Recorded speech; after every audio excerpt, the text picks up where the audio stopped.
Hey everybody, we're back with another episode of Give Us the Launch Codes. I'm Tom. I'm Travis. I started playing a little bit more video games now because I'm getting up earlier again. Okay. So I've been playing some video games, watching some TV. What have I watched recently? Oh yeah, Blaze and the Monster Machine.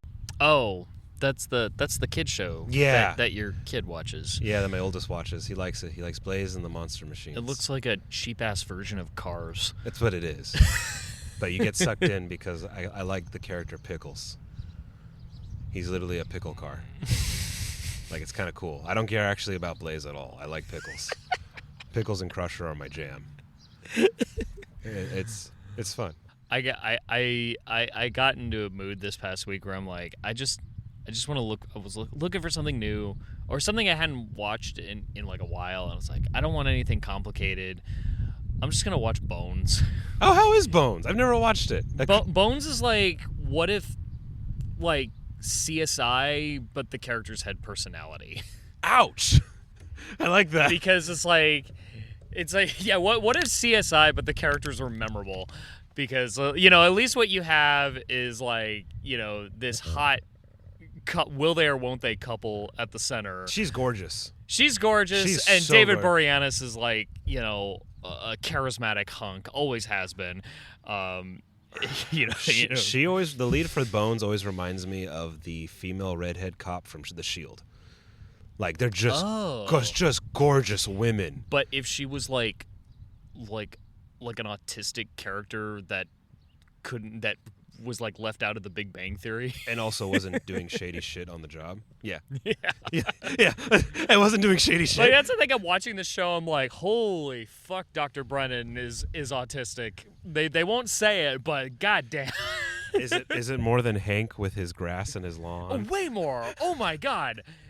No, she's all, because she's like, she doesn't get pop culture references, like very obvious ones too. Oh, she's just so over it. She's in her work. She doesn't have like social filters, which can lead her into social faux pas, and You know what I say when it comes to that, when you can't get any of those pop culture references, Travis? You know what I say? Yeah. F-U-C-K-I-T, motherfucker! It's time to fuck it. Fuck it. We did the fuck it once, and we haven't done it again. We've been avoiding it. It's been almost, I think, it feels like it's been 20 episodes actually, right? It's coming up almost. Pretty much. Was it episode 6? Was our first fuck it? I thought it was 5. Oh my! So or was it 4? I don't remember. We have held off long enough. It might have been 5. It's the world sucks. The news is just too hard to ignore. The big butt-ass bill was signed. We thought we were doing war on terror in Iran, but I guess we're not doing that. Because we know it's going to be something else. So let's just wait a little bit because and unfortunately, like, some missing girls are missing in Texas. Oh yeah, dude, So we got a big catch-up soon coming up.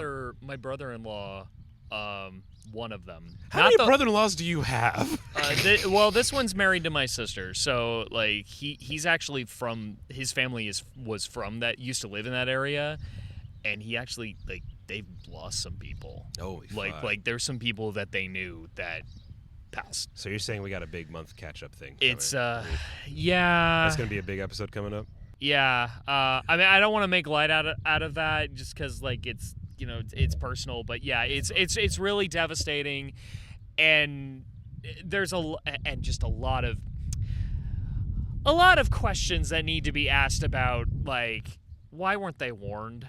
Why wasn't there any warning? Why was that whole town swept up to where there's, like, a summer camp going on while it was happening, and now we got missing children? I mean, but we'll get to that in good time. So let's fuck it. Let's fuck it. All right. I'll do my fuck it then. I'll start this. 'Twas the dawn of the golden age of science fiction television, 6 years into the Star Trek Renaissance. J. Michael Strazcynski had a dream given form.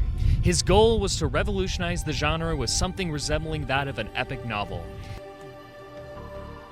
It was a watershed moment for the silver screen for character development, long-form storytelling, and digital effects. A an unprecedented epic told over 5 seasons of 110 episodes and 4 television movies. It may seem cheap and dated today, but it is certainly more than the sum of its parts. This is Strazcynski's magnum opus. The year was 1993. The name of the show is Babylon 5.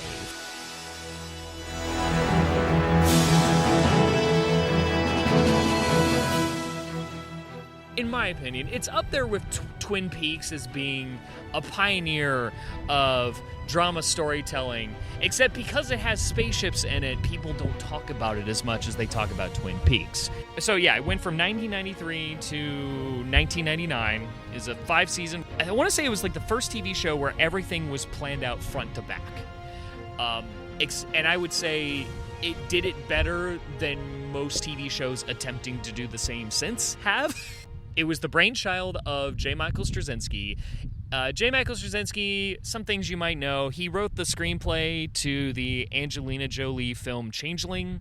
Oh, that's it? Okay. Yeah, he wrote that, directed by Clint Eastwood. He is credited for the story of the very first Thor movie that Marvel made, and he wrote some Thor comics. He co-created and wrote the Netflix cult classic Sense8 along with the Wachowskis. And if you're a comic book fan, he's probably best known for one of the best runs on Amazing Spider-Man, even though it ended with the One More Day storyline, but that was more Marvel than him. So in the 90s, he created a show that was kind of like, in some ways, it was kind of like Game of Thrones in space, except it came out a few years before George R. R. Martin published the first novel. But just this, this big epic with multiple factions and kind of, moral relativism and grappling with that, except it had kind of that kitschy Star Trek veneer to it. The backstory is kind of like, imagine if, when the Covenant were about to invade Earth in Halo, but then suddenly the Covenant were like, actually, never mind, we saw the error of our ways and we put our hands up for mysterious reasons that we have yet to reveal. And that's kind of the backstory of Babylon 5, because afterwards the humans are like, okay, we need to build a space station in the middle of neutral space that can maybe become like the UN of space someday, and we need to where everybody could all the alien nations of the galaxy can come together and we can resolve our differences to a point where we don't have another horrible war like that again. And that was Babylon 5. That is what that station is. And throughout the 5-season run of the show, it's kind of like with Sauron or the White Walkers, or I think the Reapers from Mass Effect took a lot of inspiration from this, where there is this eldritch evil resurfacing that's kind of stirring the pot and causing conflict in the galaxy to rise again for in hopes to resume this cycle of conflict between ancient races, and us younger races are kind of caught in the middle of all of that. And that's kind of what the big epic of Babylon 5, that's the broader storyline of Babylon 5. Seems like every big epic of either sci-fi or just fantasy involves an ancient evil resurfacing from the depths. I think they took a lot of Tolkien. We owe a lot to Tolkien for that. And Babylon 5 certainly takes influences from Tolkien. I think the Mimbari race are clearly the elves, Oh, okay. In terms of actors that were in it that you might recognize Claudia Christian. I know she was on the show 911. Oh, okay. Because I saw it earlier, and I want to say she was the police chief or something. Okay. A high-ranking police officer on that show. I think I know who you're talking about. The lead, at least from the second season onward, the guy who's running the station is played by Brooks Boxleitner. You might know him as Tron from Tron. Yeah, Tron from Tron. Or Alan Brady, who was his human counterpart, but it's that actor. Wait, the one who was finish the game. No! Yeah. I love that scene. It's so, I love when he does that. No! One thing that makes the show kind of fun to watch is that it was the first show to just go all in on computer graphics when every other thing with space was using models. Star Trek was still using models at the time. But Babylon 5 did not have Star Trek money, so they're like, we're going to go all in on this nascent art of computer-generated imagery.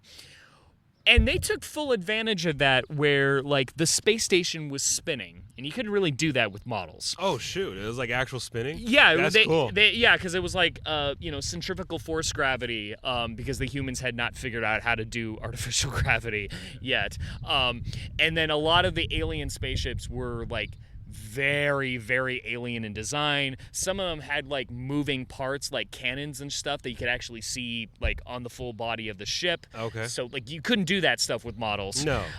So they took full advantage of that, but as a result, the visual effects look like early PS2 graphics with a high frame rate. And so the effects have aged laughably. But to me, that adds to the charm of the show, where well, if you know what year it was made, you can have that mindset. Yeah, where you can look at it and you go, "Aw, like they were really going for something." I get it. That's adorable. You know, good try. And I would never ever want to see like a remastered version of the show where they do the effects good. Or they reboot it. Well, Strazcynski almost did? He was working on a reboot, and it was going to be on the CW, but it was around that time when the CW was, like, bought out by Nexstar, and Nexstar was like, we want nothing to do with this. So that reboot kind of died. Okay. Got aborted, but the same writer. And that is another thing. Like Strazcynski didn't just plan it all out. He wrote most of the episodes. He was doing the Taylor Sheridan thing, but better than Taylor Sheridan, where he wrote most of the episodes of the series himself. But he only really did that because in his mind it was like, okay, this storyline's getting too complicated that I kind of have to just write this myself. It's kind of hard to tell other writers what to do. Oh, and of I course, just do it myself. And you know, he could write very fast. He's like the kind of guy that doesn't believe in writer's block because in his mind he's just letting the characters talk. Also, too, like every season came out every year after every year, right? Yeah, so 22 episodes a year. 2 years after, 1 year after, 3 years after production hall, like Yellowstone went through all that bullshit. No, yeah, it was 22 episodes a season, and they just came out every year. Yeah, boom, boom, boom, boom, boom. That's what you were expected to do back then. That's what I expect him to do now. Still, yeah, I have to wait still till next year for Fallout again. Yeah. God knows when House of the Dragon season 3 is coming. Yeah. So and when you watch the show, of course, when you watch the first season, it has kind of that episodic Star Trek feel. It's a nice slow burn. Okay. Which you might find kind of like lame or boring at first, but if you keep watching it, you're gonna notice little hints of bigger things to come. And it's not like with typical television doing like what J.J. Abrams calls mystery box storytelling, where we'll just throw out an unanswered question and be like, we don't know what that is. We're going to figure it out later. No, Strazcynski knew exactly where that shit was going, and you knew that the writer was in full control when you like watch a random episode a season later and it answers like without warning answers a question that you've been having in your head, and it makes perfect sense. But yeah, so he did mystery box storytelling before J.J. Abrams ever had a career, let alone coined the term, and way better than J.J. Abrams ever did in his career. Because here's the thing, he knew what was inside the damn box. Whereas Abrams prides himself on like, well, I don't want to ever know what's in the box. It makes it interesting to me. I want to be Brad Pitt forever. What's in the box? What's in the fucking box? There you go. You got the joke. I was wondering when we were going to get a Seven reference in there. Just brilliant. And yeah, and then without even realizing it, the show goes from like an episodic, lame Star Trek ripoff to like this super epic that that keeps you glued to the screen in the way that what we now call bingeable television. Highly serialized, but telling like a finite epic. He had this shit planned out so much that he had trap doors figured out for if actors suddenly had to leave. Oh, cool. And which happened in the first season, his lead actor had to go because he was dealing with like schizophrenia problems. He had to leave because of mental health issues. Not only did they write that the original lead character out of the show, they had to bring in the new lead character played by Tron, but then eventually, like, when that original actor got a little better with his treatment, they brought him back for a couple guest appearances and then wrote him out of the show in such a seamless way that tied back to some like really deep lore in the series, where you can like watch the show from the beginning and it makes perfect sense. You would thought that that exit was planned, but it wasn't. You knew that universe front to back, that he could seamlessly put that in there. He's a genius. He's my favorite TV writer. He's like, I think maybe one of the best TV writers ever in American history. And it's a shame he doesn't have more shows under his belt, because he's a genius. He's a genius that, you know, that other TV writers today that are more paid and more successful wish they were. Yeah, and just a lot of action, a lot of intense drama.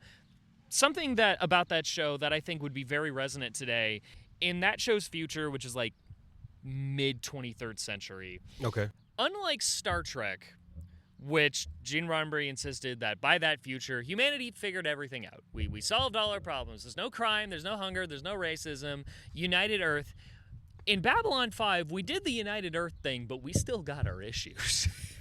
And in that show, they depict that Earth is going through what we're really going through right now. We got a new president who plots an authoritarian fascist kind of takeover of, in this case, the whole planet, as well as a lot of Earth colonies, witch hunts, curtailing of civil rights and human rights, and that eventually explodes into like a big, civil war where like, the renegade human colonies rebel against Earth, and a lot of the fascist subtext of the, antagonistic human government resonates way more than it should. It's one of those things where it's like, I wish this storyline didn't age as well as it did. Like, damn you, you're good writing. God, it I mean, and of course, Strazcynski was thinking about like kind of looking back at Nazi Germany and stuff like that. They even have like a secret police force on that show called the Night's Watch that wear fucking armbands. The Night's Watch. The Night's Watch, yeah. And that's basically like a Gestapo type force. And, very xenophobic as well. So they didn't like the other aliens. They were like all about Earth first, as they said on the show. We don't serve your kind here. You go in through the back. Yeah, a lot of that stuff. And yeah. So that's another thing to watch. Like if you're looking if you're looking for a television show that kind of answers today's moment, Babylon 5 did it way back in the mid-90s. I only know Babylon 5 from Big Bang Theory because Sheldon Cooper brought it up a lot. After you finished breakfast, I thought we could spend the day watching the final season of Babylon 5 with director commentary. You hate Babylon 5. I do. It fails as drama, science fiction, and it's hopelessly derivative.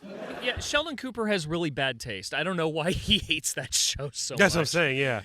He's like, it's derivative. I think part of that joke, I think when that was referenced, I remember the episode where that was first brought up, and I think it was like Babylon 5 versus Deep Space Nine, which was the Star Trek show that centered on a space station.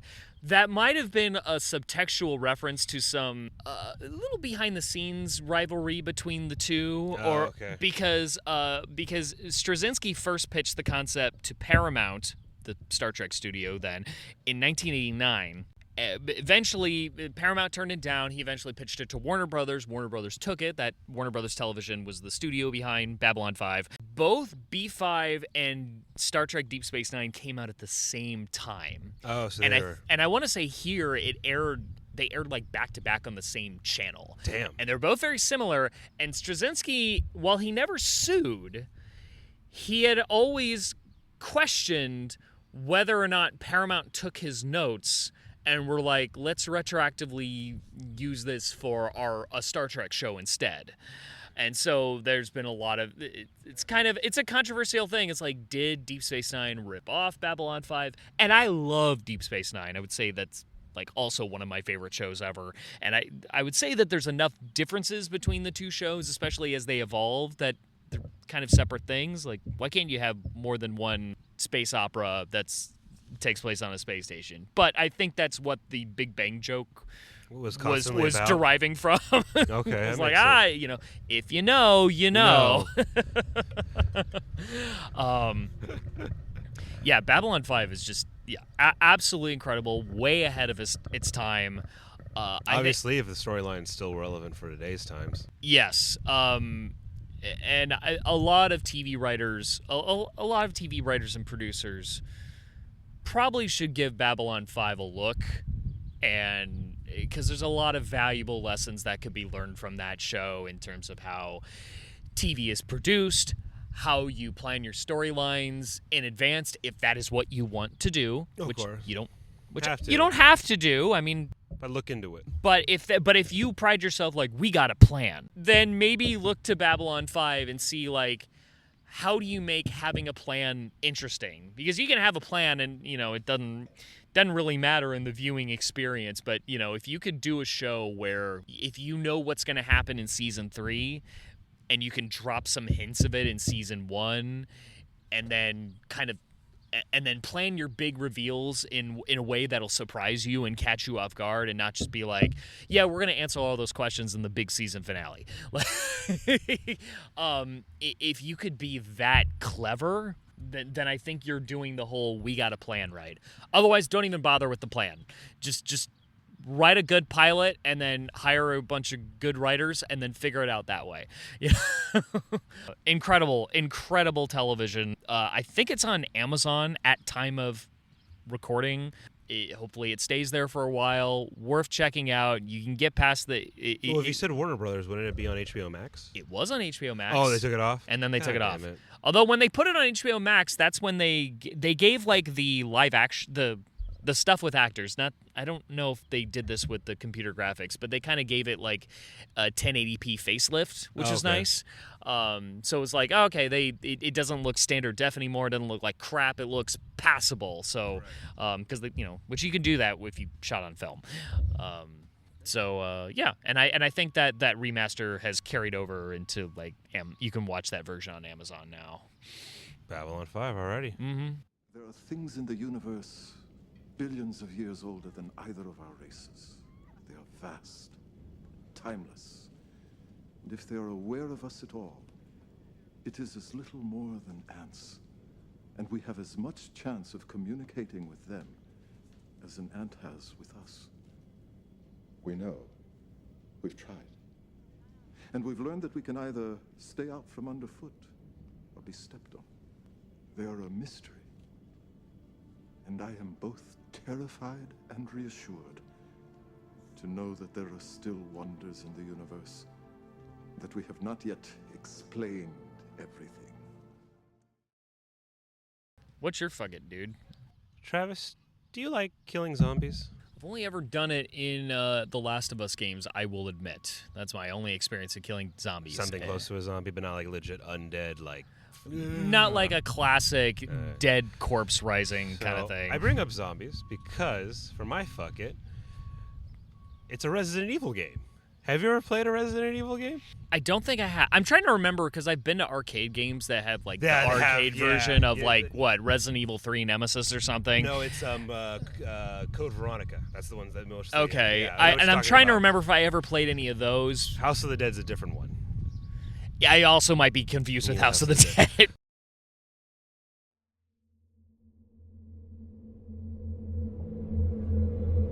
So I bring up Resident Evil because I'm talking about Resident Evil 8. That's the one I want to talk about. That's the one with the super tall, big booby vampire that chases you around the mansion, yeah, right? She's like 10 foot, I believe someone said. And she's got a nice chest. So what's funny about it, so Resident Evil came out, in the 90s. You start off in a mansion with zombies. Mm-hmm. Then you go into the city of, Raccoon City with zombies. That's in 2. Lickers, more dogs, and then plant zombies. And then the game just gets interesting because you diverge from like the undead, the zombies, reanimated corpse and stuff really quickly because in Resident Evil 4, it's all about parasites and hive minds and religious cults. Yeah. And then Resident Evil 7, which is the very first We'll person. skip 5 and 6. There's reasons why. Yeah, you literally fight a T-Rex in the 6th one, by the way. Oh, Jesus. Yeah, it gets. By the way, Resident Evil's gone so off the rails that thank God Resident Evil 9 looks like it's going back to its roots. Yeah. But Resident Evil 7 and 8 involve the same character, Ethan Winters. And in 7, you go down into the bayou for like a Chainsaw Massacre type thing. It's first person, and it involves a goo almost. Mm-hmm. But now in 8, you play Ethan Winters again, and what's a nice twist, and I'll give Resident Evil this because basically everything after 4 has kind of sucked. 7 was just fun because it was first person, it was different. And it was a lot more emphasis on horror, well, like trying to scare the fuck out of you. It was stealing from Texas Chainsaw Massacre, and also too, one of the bosses you have to kill in 7. The only way to kill her weak point was her vagina, and you had to use a shotgun. So shotgun's close range, so you literally are going up and like literally in this monster's vagina and buckshotting it. Yeah, that was a crazy boss fight. I'm not gonna be honest because cockroaches were coming out of that shit. Yeah, but in 8 you play Ethan Winters again. It's also known as Resident Evil Village. Yes, but when you see the village, yeah. So you're Ethan Winters, and you're with your girlfriend, now I believe wife Mia, and you have a daughter Rose. And what's nice about this, folks, by the way, because I'm saying Resident Evil 8, you don't need to play any of the other games for this game. You can just play this cold and you're fine. And what's nice is you can watch a recap of Resident Evil 7 to story prep you for 8. So you can go in cold. This is perfect. You don't have to play any other games, folks, or Travis, because I'm telling you about this. You can just literally go right into 8. So what's nice about 8, so basically your wife gets shot right at the beginning and your daughter gets kidnapped. So you go all the way into basically like Romania. And what's nice about this entry of Resident Evil, it's medieval. So there's no zombies. But you're fighting lycans, which are basically intelligent werewolves. You're fighting goblins and ghouls. You're fighting vampires. You fight a dragon. You're fighting a swamp monster. And then you're fighting like a dude who's like, it's almost like witchcraft because he has like telekinetic powers, but only involving metal and electricity. So it's almost like Magneto-ish, but it's very medieval because there's castles. It's a village. There's castles. There's fucking big ass giants with axes, and there's beasts. And it's first person too. And it's a great first person shooter. There's horror because the majority of the enemies you're fighting are the lycans, and they have an AI component of like a pack hunting. And they can carry crossbows, and they carry scythes and pickaxes and swords. So you're like, oh shit! They're like not just like clawing at me. They have like they're stabbing me and throwing like Molotov cocktails at me, and they have big ass bows, and they're like fucking shooting me through the chest. It's a fun first person romp, very action packed, great boss fights. Like example, the 10-foot tall chesty vampire lady. The swamp monster section's fun. There's the ventriloquist puppeteer section, that's creepy. Oh no! And also too, what's nice is every boss fight when you're fighting them and also going through their sections, and if you pick up the unlockable like reading material, there's a story to their fight actually. Okay. Like it's all sad and tragic. It's really cool. And then at the end, you fight the big bad witch. So not to give too much more spoilers, but there's boss fights, but there's witchcraft. Vampires, like I said, the werewolves. You literally fight a dragon, so the knight in shining armor, the sword of Excalibur moment. Legit, there's like an Excalibur reference. It's really fun. So, okay, when I first heard of Resident Evil, as I understand it, it was like an evil corporation. Pharmaceutical. Yeah, an evil pharmaceutical corporation either did like a chemical spill or something, and it turned people into zombie monsters. It was like, pharmaceutical science gone horribly wrong. Boom, now you have zombies. So you're right. But what it was is it wasn't an accidental boom. They just figured out, hey, there's a way to make money, and it's called biochemical warfare. Okay. So we're a pharmaceutical company. We can, under the radar, test other things like a pharmaceutical company, but it's war. So the thing is, so you're bringing that up. So by the way, so Resident Evil 8 has nothing to do with the Umbrella Corporation in the sense of the zombies. It's just straight up you're in just a medieval world involving witchcraft. So and but that's the whole of the series involves the T virus, the T virus, the V virus, the G virus, the C virus. I'm not joking. It's the whole alphabet. Yeah. That's the bulk of the series. The LGBT virus. Literally. You make that joke, but literally. The bulk of the game involves you basically battling the aftermath of the Umbrella Corporations, basically playing God. Mm-hmm. In Resident Evil 8, it's just you on a hunt for your daughter, and you happen to get into an ancient part of the world, which Europe, and it involves vampires, lycans, witches, dragons. So that's the difference. It's still great because it's just great first-person shooting mechanics and fun. You can go hunting legitimately on the side with side quests. Yeah. You can you have a money system to like craft and sell and build with a character called the Duke, which is a reference to the merchant from Resident Evil 4. They're actually buddies.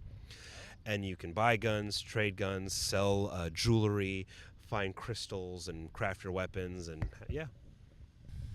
So, while there's all this biowarfare, science stuff that was kind of the origin of the monsters in Resident Evil to begin with, has it just finally crossed over into full supernatural territory? Yes. Okay. That happened with Resident Evil 4 because it involved a parasitic hive mind, but the powers that this parasite gave you was that's some supernatural shit. Okay. And then we just got into goo because we're in the bayou. Is it basically, has it kind of turned into a loose horror anthology? So all of them are all survival horror, which basically you have to item management, not as much ammo. You got to decide what to shoot with what enemy and what not to, how to craft, what to craft, space inventory, and then when to heal and not. So that's all. Every single one is survival horror. Yeah. It's just gotten loose in the sense of what the enemy types were. For example, 6 was just all out freaking Gears of War. You're just praying and spraying. There's no shit, I only have this many shells on my shotgun. Going to the sniper rifle. No, it's I have 300 rounds on my freaking AR-15, and I have my squad with AI companions, and we're just literally going through China, just fucking killing everyone. Lame. So that's what 6 was. 5 was a co-op, almost arcade style. You could tell with the way it was. It wasn't bad, but it got crazy with the whole rock punching. That's where the rock punching came in, by the way. Punching a rock with your boulder with your fist. Oh, that's Resident Evil 5. 4, I think, is the best of all the Resident Evil games, but that had legit survival horror. You're on your fucking own mechanics. That was great. Okay. The ones beforehand, like Nemesis, Code Veronica, Resident Evil 2, and Resident Evil, that was the old school fixed camera angle survival horror.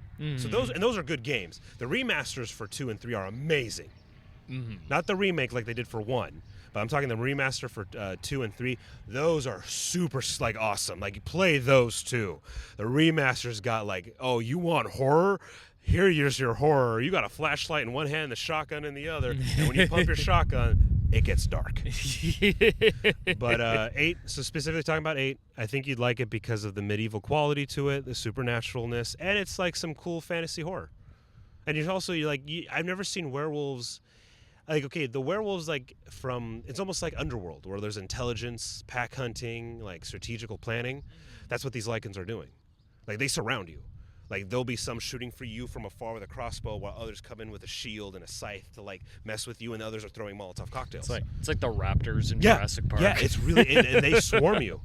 Oh my god. They swarm you. There's 2 to 3 sections where you're you need to move. Yeah. You're the Doom guy. You're the Doom Slayer, and you need that shotgun quick. Yeah. So it's worth it. I think you should play it. It's cheap now, $19.99 for the complete whole Game of the Year edition with the DLCs and all the other. And what's funny, the DLC offers the ability to go third person or third person, first person and third. The DLC, yeah. Oh. So the Game of the Year edition has the whole base game, the DLC. which I won't spoil what it is because that's the point of the game. Some other cosmetics and fun stuff, obviously, like guns and outfits. But then you can do first person or third person. You can switch back and forth. Wow. And it's just for Resident Evil 8. I don't think Resident Evil 7 Biohazard has it.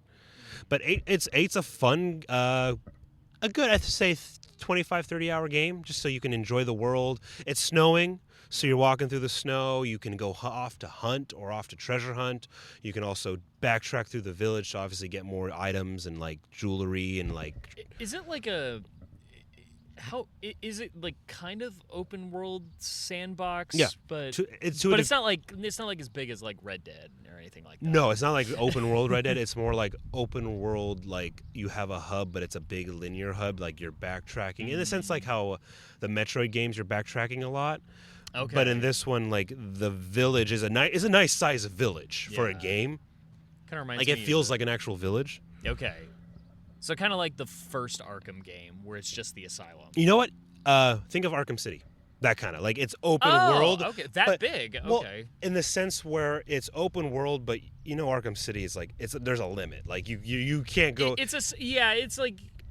It's open world, but there's a limit. Not exactly as big as GTA, but you're still roaming around. You can the roam city. around, so it's like that. Where it's more like a city where you are roaming around and you're obviously backtracking to certain sections like, oh, there's the refinery, there's Penguin's Lounge, and then the Catwoman meetup. Mm-hmm.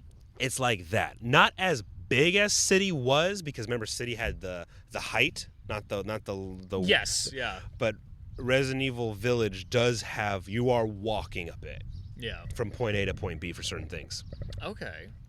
Guns are simple, as every Resident Evil game, you got the shotgun, you got a few pistols, you got a few of the Magnum and the revolvers that have to do the heavy damage, you got a sniper rifle, a couple machine guns, and then you got your grenades, your mines, and then you craft how much you want to go there, because the gunpowder mechanic, which has been the gunpowder has been a big thing since they've remade Resident Evil, well, actually since I would say since Biohazard. And then Resident Evil 2, the remake for 2, 3, and then Village are all about and then Resident Evil 4 remake. It's like gunpowder where it's like, yeah, you can find ammo off dead people or breaking crates, but then you'll find certain gunpowders. It's like, well, if I can mix gunpowder A and A, I get pistol ammo. But if I do A and B, I get shotgun ammo. But if I do B and B, I get grenade launchers.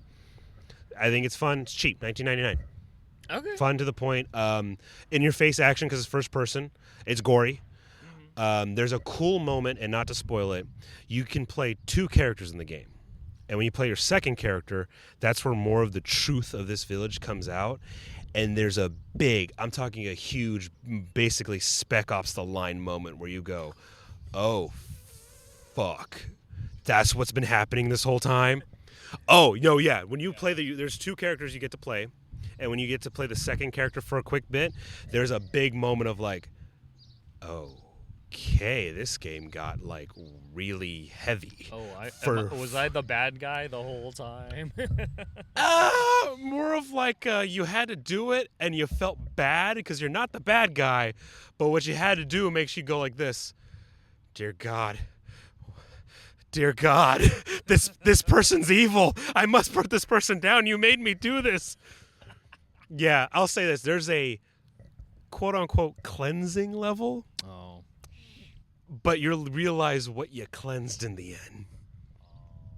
But there's no choice. You had to. But you realize you're like, oh my God, they were this the whole time? Oh, you know what it is? Mm-hmm. It's a little kind of like that one Star Trek episode where the crew was helping out those miners, but you realize they were on that one animal's breeding territory. Are we talking about the one with the Gorn? From the original series. Yeah. Yeah, the big giant lizard fight. Yeah. No, not that one. No, the big blob of a monster through the mines. Oh, okay. It's kind of like Devil in the Dark. So yeah, there's a Devil in the Dark moment with one little segment of the game, and it's great because you start that because like I said, survival horror. You don't really always have a lot of ammo. Towards the end of the game, you have more powerful guns with a little bit more ammo, but there's a moment where you have I got 400 rounds. Awesome. And then at the end of the section, when you realize more of the story of this village, you're like, oh, that's okay. Well, I did use all 400 rounds. Okay, moving on. Try not to think about this moment. One of my favorite tropes in video games, especially linear video games, where you come across an area and there's a lot of ammo. Last of Us is especially bad about this, where it's like there's a lot of ammo and resources to help you out, and you go, why do I need this? Why do I need all of this? Why do I need an orbital strike? that and the when the music suddenly changes, and either the music stops or the music comes in all of a sudden, and those two tropes give me the willies. Yeah. So no. What's great about Resident Evil 8 is that there's a big spec up the lines moment, and you're just like, fuck, I can't wait to kill this person now. I'm going to kill this bitch. Yeah. It was great. So it's a good game. Very linear with a little open world. Fun world building. Great. The villains are great. The boss fights are awesome. All the boss fights are different, too. So that's the best part. And no boss fight's the same. They're very in your face. It's great. There's a bit of a callback to the first Resident Evil game, because you go through a big castle-like mansion for a bit where you're being kind of hunted down from the tyrant, kind of like in Resident Evil 2 and 3 with the Nemesis. So it's good. It's fun. I think it's really worth it. You should play it. You're going to enjoy it. And the monsters creep up behind you, so you can't see because third person, so you got to turn around first person a lot. Oh. You got to look over your shoulder a lot. It's awesome. Everyone's quiet. Everyone's coming at you. You get surrounded. The whole thing is the enemies are trying to surround you a lot. Oh my god. It's well done. It's well done. It's a fun game. Is that a Resident Evil staple where there's since the beginning, where there's a big bad guy that an unkillable bad guy that is stalking you until you get to the end kind of thing? Yeah. Yes. So except for 4, 5, and 6. Okay. In 4, you just deal with one guy for a couple of cutscenes, but he's not hunting you down. You know what I mean? You just deal with him in a cutscene. Yeah. But in 1, 2, and 3, the first one, there was a tyrant that came towards the end. The second one was obviously Mr. X for the whole of it. And then the third one was the Nemesis. Yeah. This one, they bring it back for one of the bosses, where it's following the boss and her daughters, which is a cool little thing. So there's 4 tyrants in the castle section where they you gotta just keep an ear out or move and go around. So it's cool, and it's fun because it plays with the concept of vampires, dragons, werewolves, the swamp monster, and the lake, almost like Loch Ness monster type thing. It's a different take on these medieval creatures that we've known for so many years. So that's what's nice. Oh, and the fun part is there's a character, Heisenberg, and so Resident Evil's Capcom, and Capcom's a Japanese company. Yeah. There's a character, Heisenberg, and it's the way he talks. It's do Japanese people think this is how American people talk? Oh, they didn't translate it properly? No. It's just whoever they got as the American voice actor is kind of that accent's not real. It's not an American accent, but it's almost I feel like you're making fun of us, but I also like how this guy is talking. It's like when you hear British people try to talk with an American accent, and they say their R's kind of like this. They do their R's it's worse. Very weird. It's worse. It's not the alphabet. It's delivery. It's delivery. It's it's not the way emphasis on the wrong syllables. It's almost it's it's making fun of Keanu Reeves' American accent. It's like that. It's I can't believe you thought this idea was stupid, and god damn it, just shut up and listen to me. Sounds like someone doing a bad William Shatner. Yes, impression. It is, because all the other villains talk normal. Either high-end, sophisticated, or now this one's all I can't believe you fall into my trap. I'm going to skin you alive. Quit competing with me, Decker. So Resident Evil 8, that's my fuck it. You should play it, Travis. Everyone listening should play it. Best part is you don't need to know anything about the Resident Evil franchise. Just go in cold. I got that impression from the promos that okay, I don't have to play the other games. Still, just every gameplay footage I see just It just scares the bejeebus out Oh of no, me. it's in your face. Like the footage, the stuff I saw from like Resident Evil 7. I saw one video. It's from a YouTube channel called Slippy Slides. It's one of those like, how does the game work when you like no clip it? Oh, when you like go outside. And so what he was doing was he was trying to. Who's the tyrant in 7? He's like the dad. It's the dad. The killer dad. It's the dad with the dad in the family. Because it's like, again, it's Texas Chainsaw Massacre, so you're dealing with the dad of the family. So like the dad, it's like when the dad is chasing you around the house and or looking for you around the house. What's the dad doing when he's not in view? Yeah, I know. Yeah, It's creepy, huh? And so like the point of the video was to try to determine what the pattern is, and the YouTuber concluded that there is no pattern. Yeah. like there's certain actions you can do no matter that could change his movement, but if you do nothing, it's like it is random. Yes. What he does. Oh god, the dad and sucks. And that scares the fuck out of me. I think Resident Evil 7 is about $10 to $15, so it's worth it to buy. That one is spooky because the ammo is so much more scarcer because you're in a house, so it's kind of that realisticness.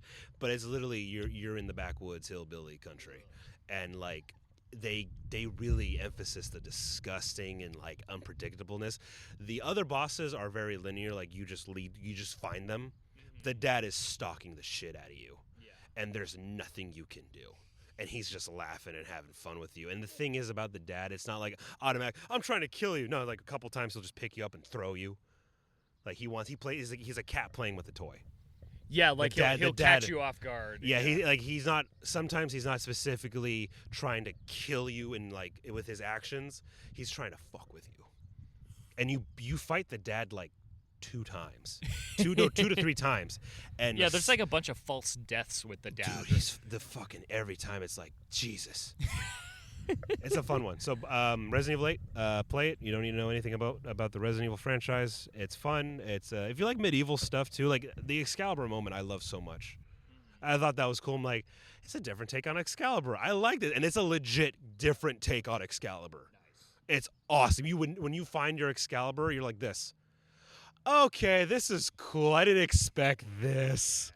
And the dragon fight is awesome. And you're also killing huge-ass bats.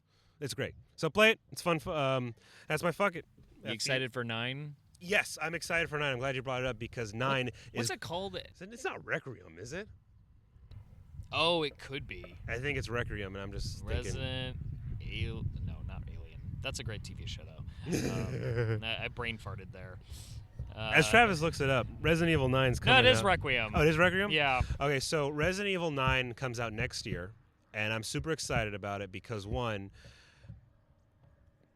irregardless of what my freaking fantasy brain is going through right now, it's showing you going back to Raccoon City post-nuke. Because in the second one, it ends with it getting nuked. And also in the movie, Resident Evil Retribution, whatever the Mila Jovovich one's called. Which one? There's a bunch of them. Well, no, the second one. It's like Resident Evil 2. Like Apocalypse? Apocalypse, that's it, sorry. Yeah. Resident Evil Apocalypse ends like Resident Evil 2, the game does, where Raccoon City gets nuked. And what's cool about 9 is it's hinting that you're going back to Raccoon City post-bomb. And from what it's showing, it's not just the police station you're visiting, it's the whole fucking city. Because in Resident Evil 3, you're going through the city more in 3. So I'm excited about that because then that means we're dealing... They also, to the developers, have said for the game, we're going back to zombies. So we're going to be fighting zombies finally again after almost, 10 fucking plus years. We're fighting zombies. Not parasites, not hive minds, not goo. Not supernatural creatures. We're going literally back to, undead zombies. So I'm down. From what I told is the character looks like you're playing is a character that was introduced in the Revelations game. There's Revelations 1 and 2. And she's the daughter of the one character who, I guess, died in, I think, the second one. And so the daughter's basically taking on the mom's mantle of a story and, journalism, trying to crack... Because Umbrella's evil. Umbrella is just getting away with stuff, but it's pure evil. It's like fucking... It's like Halliburton. It just won't go away. Yeah. But anyway... Amazon? There. From what I could tell from what they showed in the trailer, for sure, going back to Raccoon City, but there's a hotel that you're going to be playing in. And it looks like, once again, also, too, this is going to be first person. And what I'm getting from and what I'm hoping is that the hotel is it's its own open world. So kind of like Luigi's Mansion 3, where you are there may be like a little hub section like the lobby, but you literally get to travel in real time, no loading screens or anything, up the hotel, down the basement. That's what I'm hoping as a fan of just gameplay and hoping the open world. I'm hoping you get to literally like scale this entire hotel up and down, and then when you have a second map, you're going to Raccoon City and as well as the police station. So all the while there's some, unkillable boss stalking. I think it'll be for the hotel. Probably That's my guess, because the claustrophobicness. Also, too, Outlast was in a hotel, the first Outlast game. Oh. So there was that. That's what I'm guessing. But if you do Raccoon City, that'd be kind of cool to deal with a radioactive zombie that you technically couldn't kill. So you could have 2 tyrants. That's what they're called. The unkillable boss is a tyrant. You might be able to play multiple characters. There's rumors that not just this girl, who's the daughter of one character from Resident Evil Revelations, Leon, Claire, and Chris might come back. Big name characters that the fanboys jizz over. Yeah, everyone loves Leon and Chris. Chris is the one who punched the boulder. Claire is his younger sister. She's cute. I forget the girl's name in Resident Evil 3. Jill Valentine. There you go. You might be able to play as Jill. I hope so, because I think they butchered her in 5. Stupid shit. And apparently Albert Wesker is going to return. The not the big bag baddie, but like the one who's like behind the scenes. Okay. So yeah, Resident Evil 8, play it. Resident Evil 9's coming up. No connection probably to Resident Evil 8 except for the Chris part, because he's everywhere now. He's more Black Ops-y. Enjoy it, have fun. It's freaky, it's in your face. There's a dungeon section in 8, which I know will freak you the fuck out because they come out of nowhere and you only got a tiny flashlight and you have to literally turn the flashlight to get to see. Yeah. there's waist deep water.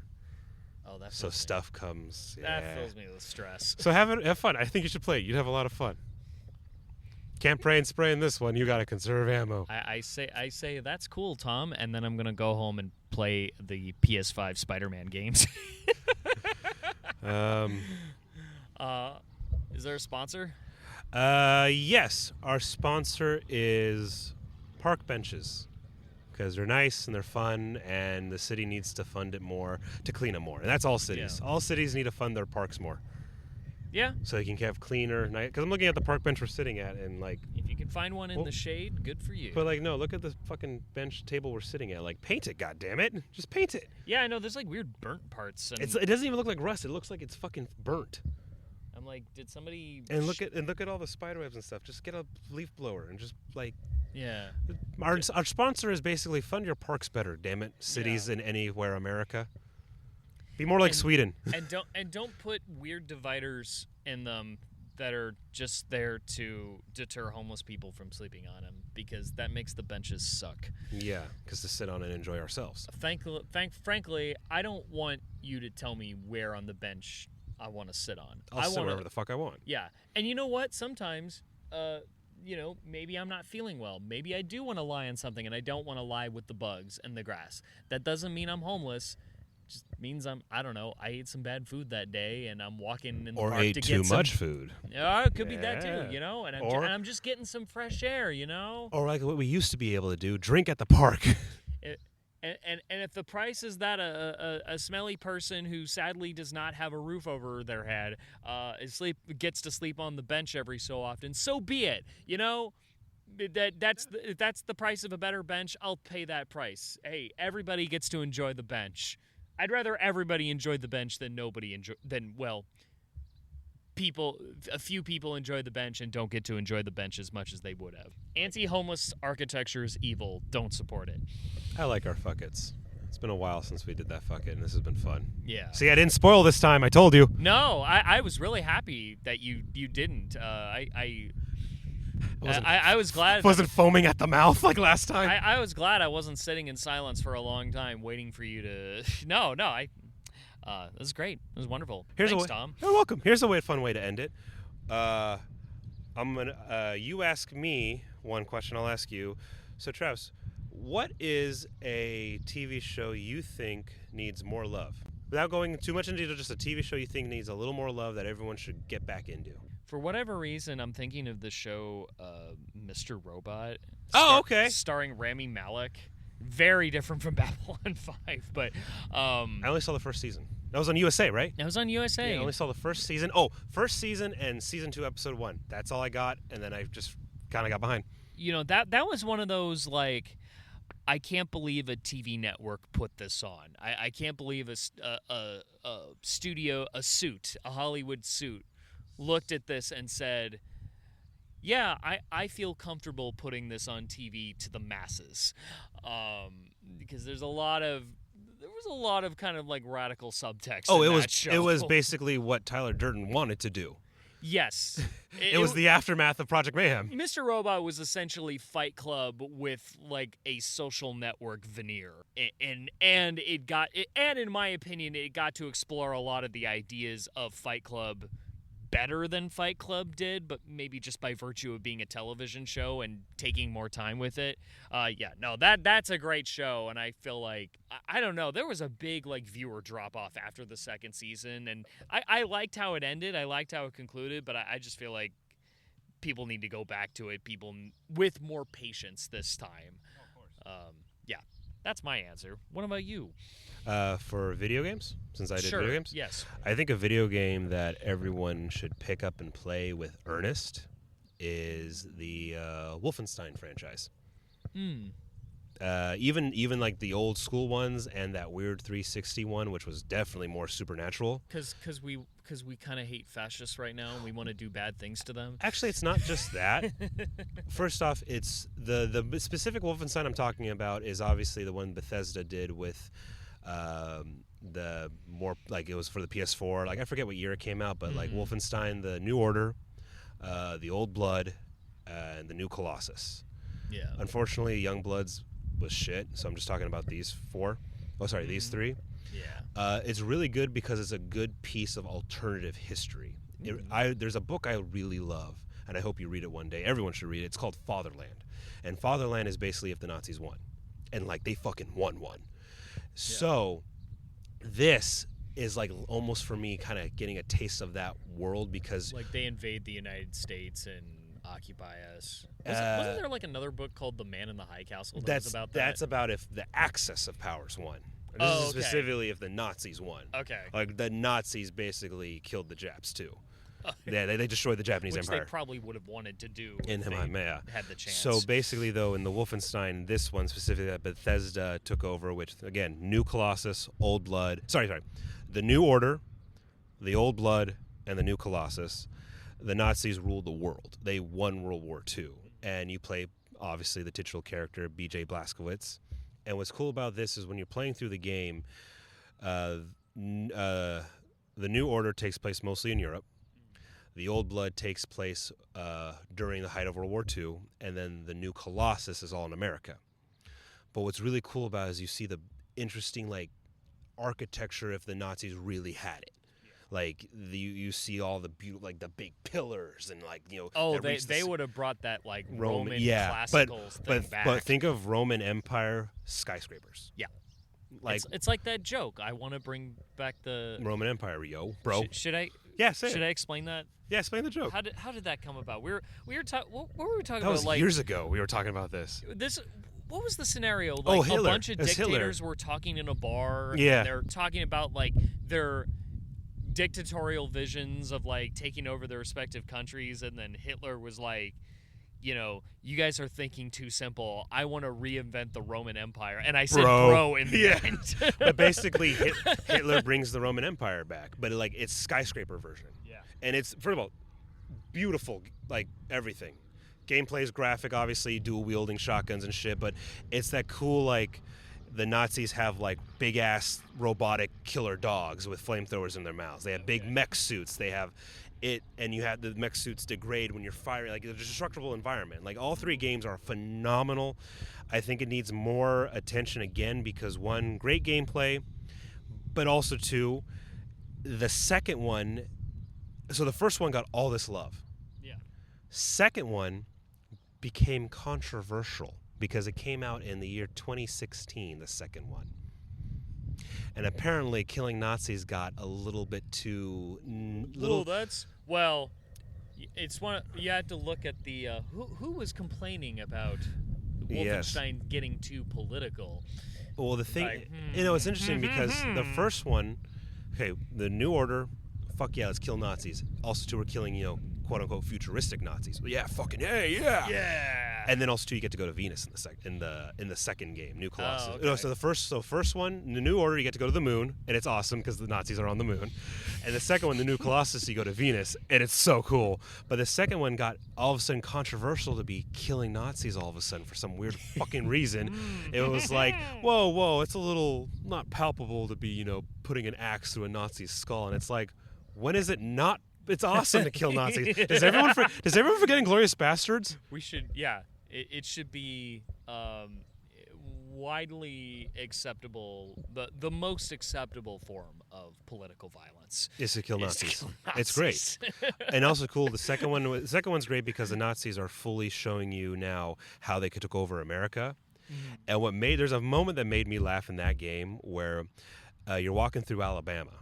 Or who knows who's in Alabama? I think I know the clip that you're talking about. You know who's in Alabama. The Klan is walking around in pride. And what made me laugh is a Nazi soldier. Keep in mind, this isn't a Nazi captain or general. This is a regular Nazi soldier. Yeah, actually from Germany. Who's patrolling the Alabama streets. Yes. He comes up to two Klans members almost like this. It's like a senior walking up to a couple of freshmen like, listen here, guys. I'm going to show you what it really means to be hateful. And it's like, so the Klan's a joke to the Nazis. Like they get all nervous around the Nazi soldier. The Klansmen are like, how you doing, sir? Yeah, isn't there an implication that in reality, the Nazis also think of these people as inferior? Yeah, they think the Klan is a bunch of idiots. And it's like, we'll get to you guys eventually. We're gonna educate you properly. You're not doing it right. Educate. Yeah, that's what made me laugh is that the Nazis look down on the Klan. The second one though is way more psychological for BJ as a character story, and it's cool. I think people should play those three specific Wolfenstein games right now. One, because of color commentary and where we're at in the world, but overall it's interesting how the first one got all this love and you're bringing back a classic. Yeah, Jimi Hendrix is in the fucking first one. I'm not joking with you. Fucking Jimi Hendrix, it's literally alternative history. They took it to heart. And then the second one, you're like, yeah, we're killing Nazis in Kentucky and in Alabama. We're going to New York that got fucking bombed. It's like fail-safe aftermath. It's awesome. But all of a sudden it got all this controversy and sales dropped and it was a little too, maybe we shouldn't be killing people over political ideologies. I'm like, they're Nazis. You can kill these fuckers. It's very good. I hope they make a movie soon of the Wolfenstein movies, and not the older ones that we knew, where it got really supernatural and paranormal. Of just these three with B.J. Blazkowicz, where it's alternative history, the Nazis won, and now you're just a resistance. You're not stopping the Nazis; you're hurting them. I have an unfortunate feeling that we're going to see a lot less World War II movies the next couple of years. You mean the next 4 years or so, or plus? The next 4 years, because if an interview with Kamala Harris can get a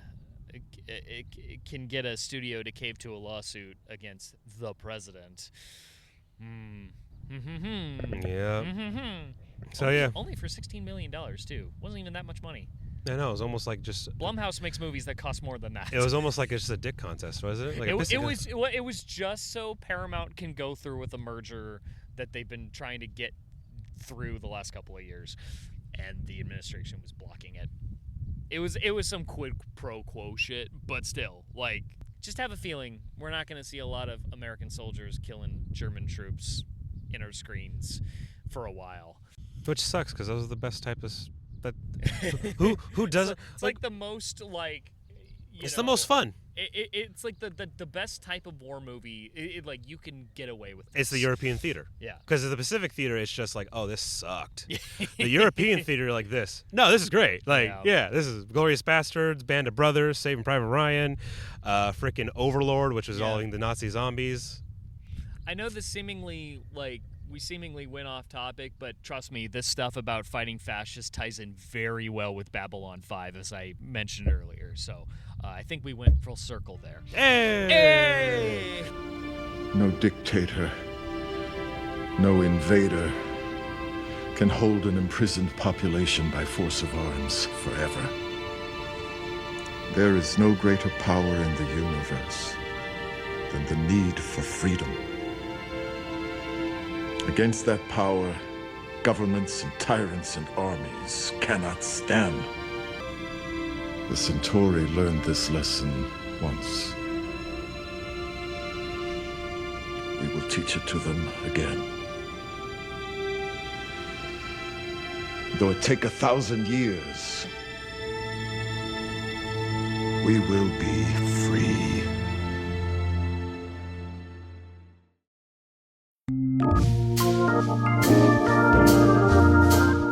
All right, that's our Fuck It, folks. Hope you had fun. We're going to try to do more Fuck It's as time comes on because, well, hopefully the news doesn't get so time-consuming. Don't say that. Because it will. I know it will. It's going to get worse. It gets worse all the time. You're still in the first year. That's the crazy part. We've gotten through half a year. Oh, bullshit. It's that joke from 30 Rock where Liz Lemon tells Jack Donaghy, you know, what a week it's been. And then Jack says, it's only Wednesday. It's only July, folks. We're going to have, wait till the holidays. Woo. Someone's got to pick the apples for the apple pie and slaughter the turkeys. All right. Good afternoon, good evening, and good night. Bye, everyone.